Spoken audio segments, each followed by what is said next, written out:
Welcome to Obscure Christian Beliefs. Tonight's episode is The Lonely Prophet and the Merrymakers.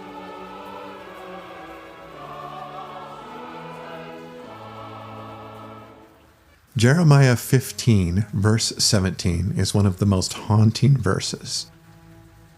If you have ever felt like an outsider, if you've ever felt the weight of something that you knew to be true while everyone around you was celebrating on the deck of the Titanic, then this is for you. Tonight we're going to look into how research since the year 2000 has completely, and I mean completely, transformed our understanding of this lonely prophet Jeremiah and the world that he was forced to inhabit. In 1517, the prophet writes, "I did not sit in the circle of merrymakers, nor did I rejoice. Because of your hand upon me I sat alone, for you have filled me with indignation." Okay, for centuries, this was read as a diary entry, a man's loneliness. But in the last couple decades, scholars have figured out something very interesting. One of the biggest shifts since around the year 2000 is the application of trauma theory to the text.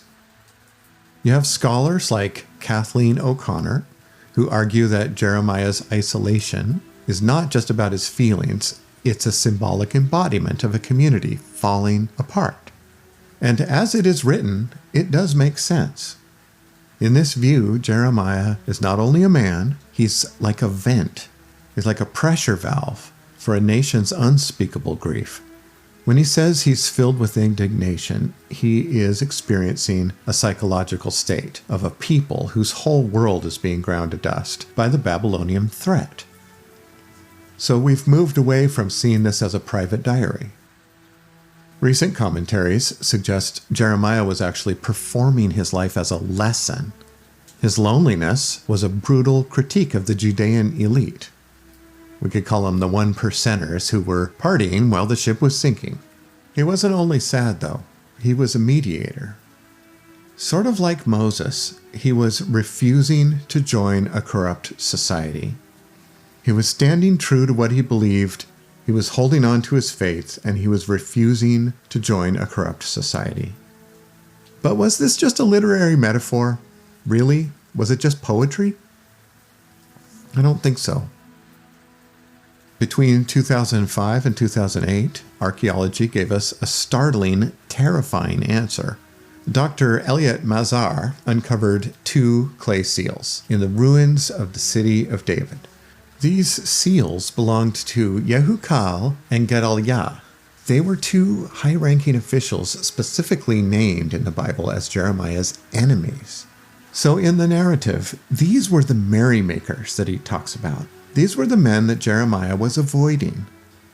Finding their names in the physical ruins of the palace confirms it. These political elites were real. They were powerful, and they viewed Jeremiah as a traitor. Whether you have been a Christian for a long time, or you are just learning about the movement, as it were, you have probably had this experience. You've been in a situation where you were very sure you understood what was right, or you could see something that was coming that no one else could see, and you stood your ground.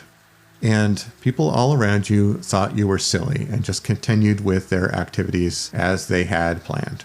And to some degree, you just had to kind of step back a bit and say, okay, well, I've said my piece.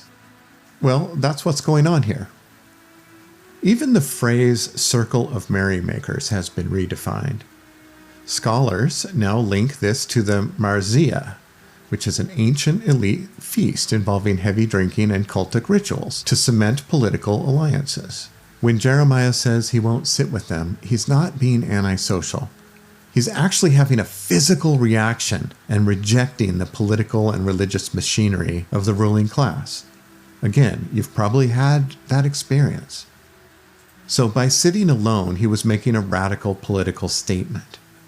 As we look on the research in the last 24 or 5 years, a new image of Jeremiah emerges. He's no longer just a weeping prophet lost in his own head. He's a man whose isolation was a calculated, symbolic response to a society that was on the brink. The verse also teaches us that sometimes standing for the truth requires a profound kind of loneliness. Whether it's through modern trauma studies or the discovery of ancient clay seals, the message is clear. The prophet sitting alone was his loudest sermon. It forces us to ask, in a world full of merrymakers, which we most certainly are, who are ignoring the truth, do we have the courage to sit alone? Amen.